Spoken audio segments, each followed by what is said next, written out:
Sad to say, this is another one of those stories when we've had far too many of these, learning about some people in a building who are apparently being forced out by their landlord in another one of those, what seems like another renoviction case. I'm not sure. But Dr. MYRNA LASHLEY, who's an associate professor in the Department of Psychiatry at McGill, who we've had on the show a number of times to talk about different things, is involved in this personally. So, MYRNA, first of all, thanks for being here. You're in this building, is that right? Yes, I am. Oh, no. So give us kind of the quick 411 on this. What exactly is happening? Well, what's happening is that a couple of weeks ago, well, probably about a month ago, the building was sold. And the new owners took possession of it on the Tuesday. On the Wednesday, that's the day after, they showed up at the apartments, and they gave everybody a different reason why they had to leave. For example, they told my daughter and myself that we had to leave because the owner needed our apartment for his daughter. Other people they told, we're going to do some renovations. We'll give you $5,000 to leave.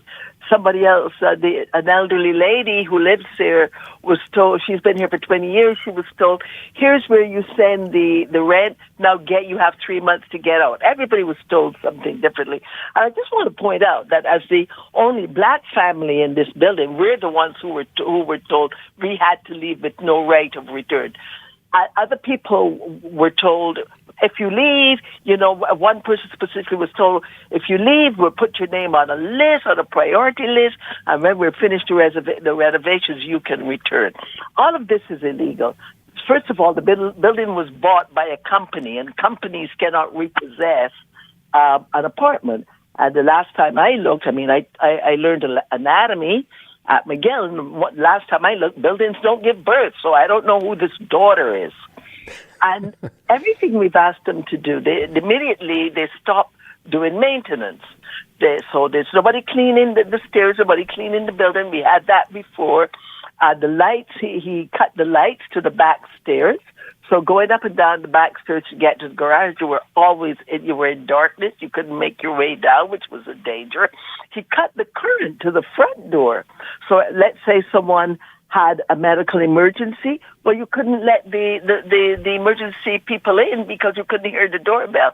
And while we were talking to the media, the postman showed up, and because they had cut the current to the intercom and the postman's key is attached to that current, he couldn't open the door to leave us mail. And he told us, well, you'll have to come, we'll leave a note for you and tell you that there's mail, so you have to go down to the local post office, which is down in the pharmacy, and pick up the mail. So there are all these inconveniences that they keep doing. When you talk to them, but you try to talk to them, they don't talk. I phoned them when I told them this is one of the tenants of 4610 Grand Boulevard. He just hung up on me. And when I called back, I had been blocked, and I called 4 more times. Always was blocked. He's never spoken to us. He just does not respond to anything. He does nothing. How long has this been going on? Well, this is what now? Maybe about 3 weeks. Okay. He started it the day after they took possession of the building. So in the interim, because you say different offers have been made to different people, including one person who was offered money, he told you they were going to repossess for someone to move in, which would be fine if, as you said, it was an individual but not a company. Yeah. So have you gotten together with other tenants? Are you sort of forming a force here? Well, what he doesn't realize is that this is a building. We're only 6 people in this building. It's a small apartment building. It's an 8-unit apartment. 6 of them are occupied. And that's another thing. When he told me he needed my apartment, well, they're all 6.5, except for the 2 in the basement, which is a 4.5 and a 2.5. The 6.5, there was another 6.5 that's empty, had been recently renovated. And they had just moved out the week before. It used to belong to the last landlord's ex-wife and children. So this was a beautiful apartment. And so if they wanted something to move into, that one was vacant. Anyway, we got together within 5 minutes after we'd all been spoken to. We all got together and said, did anybody come to your door? What did they say? And we joined a group there. We joined a Facebook group. We started sharing information. We got a lawyer. We contacted a lawyer. We contacted Logiaction, Projet Jeunesse. We got to the city, talked to our city councillors. We went through all the process, and we're working as a team. Anything we do, we share it with each other. We even write in a letter. We do a draft. We go through it first. Then we send it to our lawyer and say, is this good? He helps us to put it into legalese.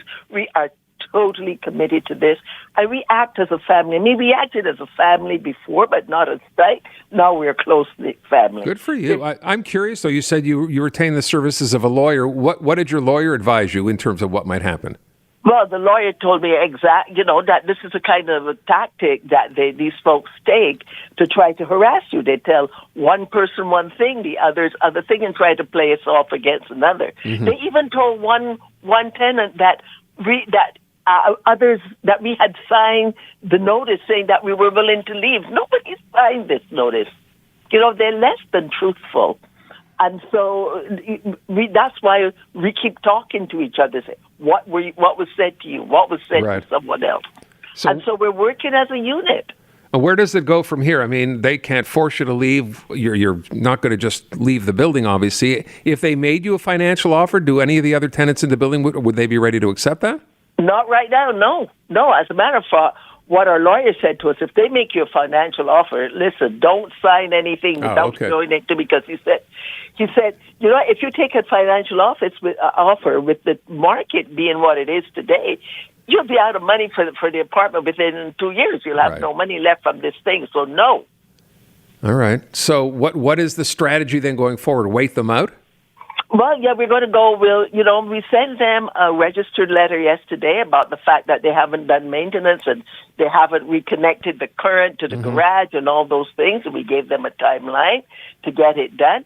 And then since the old landlord removed the sign last night, we have no civic number. What we've got now is a paper where my daughter typed up the number and stuck it onto the front so that people know this is 4610, because we have people who do business here. Mm-hmm. They need to know. So we wrote him a letter, which is going out tonight, but I'm waiting for other people to come back from home so that they can approve the letter. And then tomorrow I'm going to go and send him that registered letter and say, here it is. And I called 311 today, and they told me that to give them 10 days notice. So I've put it in the letter. You've got 10 days to respond. I told them when that 10 days expired. What will happen after that if they do not respond? We will file a complaint with the TAL, the Logement. We will file a complaint with them. The other thing is, this has now got a certain international twang to it, because, as you know, I'm also the honorary consul from Barbados to Montreal.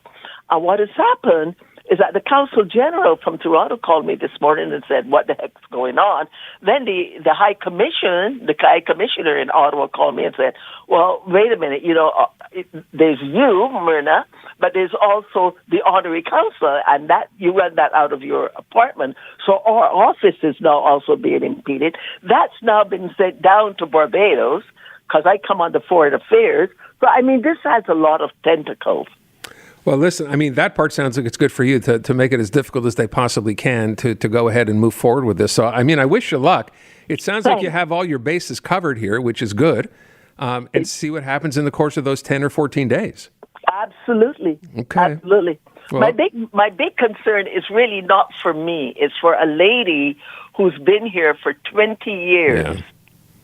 And if she gets evicted, she has nowhere to go. The rest of us are all professionals, and we'll figure something out. But that lady, and the callousness of going to that lady and saying, here is where you send the rent, which is what they get. That's the only paper we've ever gotten from them, because they don't put anything in writing. Here is where you send the rent. Now get out. You've got 3 months. You've got 3 months to get out.